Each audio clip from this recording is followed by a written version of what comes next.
تل ابیب۔ اسرائیلی defence forces نے کہا ہے کہ غزہ پٹی کا محصور علاقہ اب 2 حصوں میں تقسیم ہو گیا ہے۔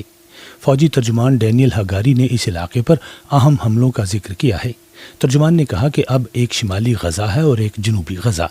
انہوں نے مزید کہا کہ غزہ شہر کو اب مکمل طور پر گھیرے میں لیا جا چکا ہے۔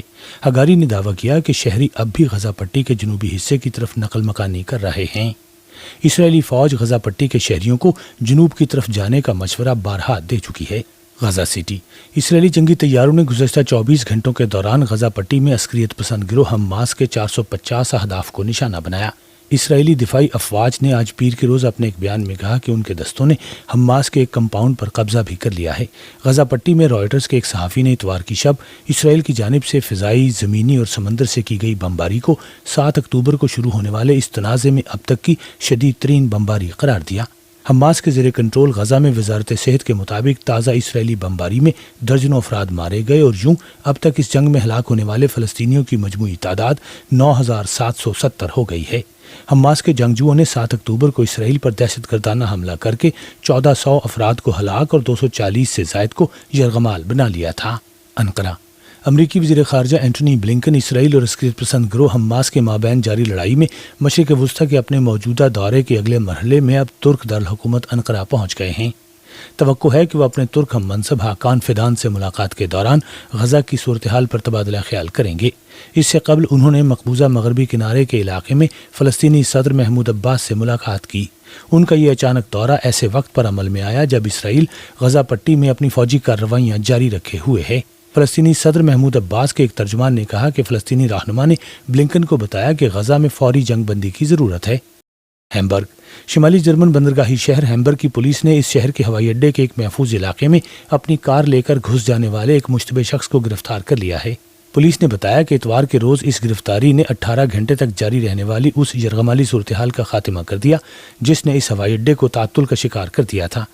اس شخص کے بارے میں خیال کیا جاتا ہے کہ اس کے ساتھ کار میں اس کی کمسن بیٹی بھی سوار تھی اور اس نے بچی کو یرغمال بنا رکھا تھا۔ 4 سالہ بچی خیریت سے ہے۔ پولیس کے مطابق اس شخص کو بغیر کسی مزاحمت کے پوچھ گچھ کے لیے لے جایا گیا۔ ہیمبرگ ہوائی اڈے نے اتوار کے روز پروازوں کی بحالی کا اعلان کر دیا تھا، تاہم ایئرپورٹ انتظامیہ کے مطابق بہت سی پروازوں کی منسوخی اور تاخیر کا امکان اب بھی ہے۔ ویانا۔ اقوام متحدہ کی ایک رپورٹ میں کہا گیا ہے کہ طالبان کی طرف سے پوست کی کاشت پر پابندی کے بعد سے افغانستان میں افیون کی پیداوار میں قابل ذکر کمی ہوئی ہے۔ طالبان نے اپریل 2022 میں پوست کی کاشت پر پابندی لگاتے ہوئے ملک میں منشیات کی صنعت ختم کرنے کا عہد کیا تھا۔ پوست کے پودے ہی افیون اور ہیروئن کی تیاری کا ذریعہ بنتے ہیں۔ طالبان کے قبضے سے قبل افغانستان دنیا بھر میں سب سے زیادہ افیون پیدا کرنے والا ملک اور یورپ اور ایشیا میں ہیروئن کی اسمگلنگ کا بڑا ذریعہ تھا۔ اقوام متحدہ کے دفتر برائے منشیات اور جرائم UNODC کی رپورٹ سے پتہ چلا ہے کہ پچھلے سال پوست کی کاشت میں اندازوں کے مطابق 95% کمی ہوئی۔ شنگھائی۔ آسٹریلیا کے وزیر اعظم اینٹونی البنیز گزشتہ 7 سال کے دوران چین کا دورہ کرنے والے پہلے آسٹریلین رہنما بن گئے ہیں۔ البنیز نے شنگھائی میں چائنا انٹرنیشنل امپورٹ ایکسپو سے خطاب کیا۔ انہوں نے تعاون پر مبنی تعلقات کے باہمی فائدے پر زور دیا اور چین کے ساتھ کشیدہ تعلقات کو بہتر بنانے کے لیے تعمیری روابط برقرار رکھنے کا عہد بھی کیا۔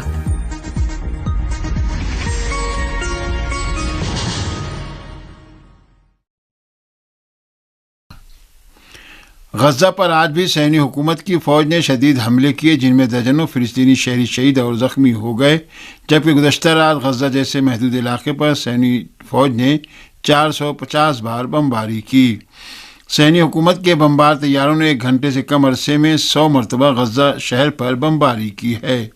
فلسطینی ذرائع کی رپورٹ کے مطابق غزہ کے مرکز میں واقع الزوائد علاقے پر صہیونی حکومت کے ہوائی حملے میں درجنوں افراد شہید ہو گئے۔ اسی طرح جنوبی غزہ کے رفح شہر میں واقع تل سلطان علاقے پر جاری اسرائیل کی بمباری میں 15 فلسطینی شہید ہو گئے۔ شمال مغربی غزہ اور اس کے ساحلی علاقے میں فلسطینی مزاحمت اور صہیونی فوجیوں کے درمیان شدید لڑائی جاری ہے۔ صہیونی فوجیوں نے اپنے وحشیانہ حملے میں غزہ میں بچوں کے اسپتال زنتیسی کی عمارت کو نشانہ بنایا۔ اسی طرح جبالیہ میں ایک گھر پر بھی بمباری کی۔ صہیونی حکومت کے توپخانے نے شمال غزہ کے علاقے قلیبو کو بھی نشانہ بنایا اور جنوبی غزہ میں خان یونس پر بھی حملے کیے ہیں۔ غاصب اسرائیل کے بمبار طیاروں نے مغربی غزہ کے اشاتی کیمپ میں متعدد رہائشی مکانات پر بمباری کی۔ اسی طرح شمالی غزہ میں الہوجہ شاہراہ کو بھی نشانہ بنایا۔ دوسری جانب خبر رساں ذرائع نے اطلاع دی ہے کہ غزہ میں جاری اسرائیل کے حملوں میں مرنے والے اقوام متحدہ کے ریلیف اینڈ ورکس ایجنسی آنروا کے ملازمین کی تعداد 88 ہو گئی ہے۔ اسپوٹنک خبر رساں ایجنسی کی رپورٹ کے مطابق غزہ میں جنگ کے آغاز سے اب تک آنروا کے 88 اہلکار مارے گئے ہیں، جو کہ کسی جنگ میں اس ایجنسی کا سب سے بڑا جانی نقصان ہے۔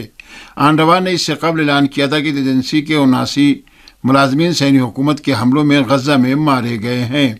آنروا نے کہا ہے کہ ساحلی پٹی کے بہت سے رہائشیوں کی طرح اقوام متحدہ کے ملازمین بھی اپنے اہل خانہ کے ساتھ بے گھر ہو گئے ہیں، پھر بھی وہ انسانی امداد فراہم کرنے کے لیے اپنی انتھک کوششیں جاری رکھے ہوئے ہیں۔ دوسری جانب ورلڈ فوڈ پروگرام کے ڈائریکٹر سینڈی میک کین نے ایک بیان میں کہا ہے کہ غزہ میں باپ یہ نہیں جانتے کہ آج وہ اپنے بچوں کو کھانا کھلا پائیں گے یا نہیں، یا کل تک وہ زندہ رہیں گے۔ میک کین نے کہا کہ ہم غزہ کے لیے وسیع پیمانے پر فوری انسانی امداد کی اپیل کرتے ہیں۔ فلسطین کی تحریک حماس کے فوجی بازو نے غزہ کے مختلف علاقوں میں غاصب صہیونی حکومت کے 6 ٹینک تباہ کر دیے۔ القسام بریگیڈ نے ایک بیان میں اعلان کیا ہے کہ پیر کی صبح غزہ کے مختلف علاقوں میں صہیونی حکومت کے 6 ٹینک تباہ کر دیے گئے۔ القسام بریگیڈ کے اعلان کے مطابق ایک ٹینک الہوا علاقے، ایک ٹینک شمال مغربی غزہ میں، 2 ٹینک جنوبی غزہ میں اور 3 ٹینک بیت حانون میں تباہ کیے گئے۔ ان ٹینکوں کی تباہی کے نتیجے میں کئی صہیونی فوجی بھی ہلاک ہوئے۔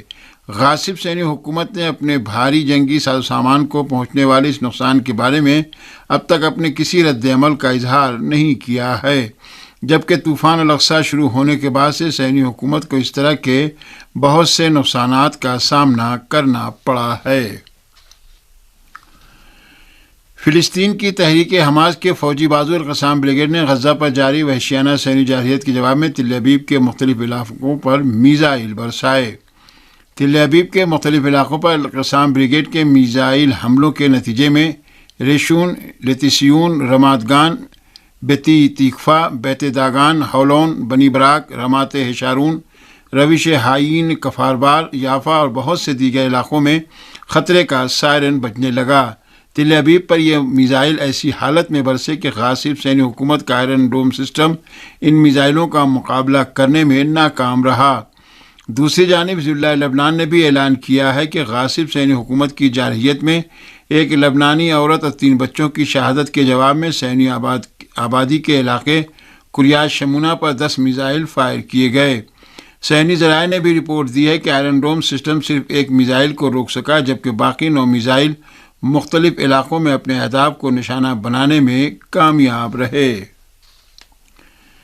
عراق اور شام میں مقامی ذرائع نے غزہ پر صہیونی حکومت کے جارحانہ حملوں کے جواب میں شام کے شہر الحسکہ کے مضافات میں واقع امریکی فوجی اڈے پر پہلی بار ڈرون حملے کی خبر دی ہے۔ عراق اور شام کے مقامی ذرائع کی رپورٹ کے مطابق صوبہ حسکہ میں امریکی فوجی اڈے پر ڈرون حملہ کیا گیا۔ اس حملے کے دوران کم از کم ایک دھماکے کی آواز اس فوجی اڈے میں سنی گئی، لیکن اس سے متعلق تفصیلات ابھی تک موصول نہیں ہوئی ہیں۔ قابل ذکر کہ یہ حملہ غزہ پر صہیونی حکومت کے حملوں کے جواب میں گزشتہ 15 دنوں کے دوران مزاحمتی فورسز کی جانب سے کیا جانے والا 21واں حملہ ہے۔ دراصل عراق کے اسلامی مزاحمتی محاذ نے اتوار کو مغربی حسکہ میں امریکی فوجی اڈے پر ڈرون حملے کیے جانے کی تصدیق کی ہے۔ گزشتہ دنوں عراق اور شام میں امریکی فوجی اڈوں پر متعدد مرتبہ راکٹوں اور میزائلوں سے حملہ کیا گیا۔ عراق کی اسلامی مزاحمت نے غزہ کے خلاف صہیونی حکومت کے سفاکانہ اور جارحانہ حملوں اور ان حملوں کی امریکہ کی جانب سے حمایت کیے جانے پر امریکہ کو خبردار کرتے ہوئے کہا تھا کہ یہ گروہ علاقے میں امریکی فوجی اڈوں کو نشانہ بنائے گا۔ غزہ میں صہیونی حکومت کے جرائم کی امریکی حمایت کے خلاف احتجاج کے طور پر ترکیہ کے عوام نے اینجل لیگ فوجی اڈے کے اطراف میں وسیع پیمانے پر مظاہرہ کیا۔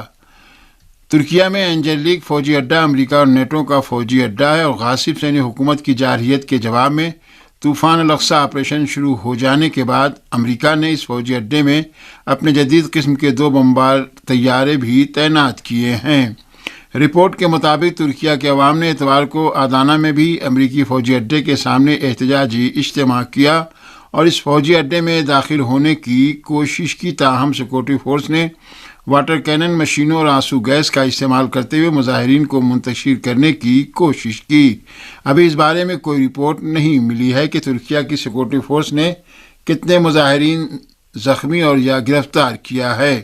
یہ مظاہرہ اس غیر سرکاری تنظیم کی اپیل پر کیا گیا تھا جس نے 2010 میں غزہ کی آزادی بحری جہاز تحریک کی رہنمائی کی تھی، جس پر صہیونی کمانڈوز نے حملہ کر دیا تھا۔ یہ مظاہرہ ایسے وقت کیا گیا کہ امریکی وزیر خارجہ ترکیہ کے دورے پر کل انقرہ پہنچے تھے۔ امریکہ میں فلسطین کے ہزاروں حامیوں نے واشنگٹن ڈی سی اور دیگر ریاستوں میں مظاہرے کیے ہیں۔ اسی طرح کے مظاہرے مختلف یورپی ملکوں میں بھی کیے گئے اور مظاہرین نے سڑکوں پر نکل کر صہیونی حکومت کے ہاتھوں فلسطینیوں کی نسل کشی اور صہیونی وحشیانہ جارحیت کی شدید الفاظ میں مذمت کی۔ امریکی شہریوں نے ان مظاہروں میں وسیع پیمانے پر شرکت کی اور یہاں تک کہ جنگ عراق کے بعد اتنے بڑے پیمانے پر پہلی بار جنگ مخالف مظاہرے ہوئے۔ اسلام امریکہ رابطہ کونسل کے ترجمان نے کہا ہے کہ ان مظاہروں کا مقصد جنگ کے خلاف احتجاج کرنا اور مظاہرین نے غزہ میں عام شہریوں کے خلاف جارحیت کا سلسلہ بند اور فوری طور پر انسان دوستانہ امداد کی ترسیل کا مطالبہ کیا اور عام شہریوں کی لاشوں کو دفنائے جانے اور زخمیوں کا علاج و معالجہ کیے جانے کی ضرورت پر زور دیا۔ فلسطینیوں کی حمایت میں وائٹ ہاؤس کے سامنے کیے جانے والے مظاہرے میں صہیونی مخالف یہودی رہنماؤں نے بھی شرکت کی اور غزہ کے عام شہریوں کے خلاف غاصب صہیونی حکومت کے جرائم کی شدید الفاظ میں مذمت کی۔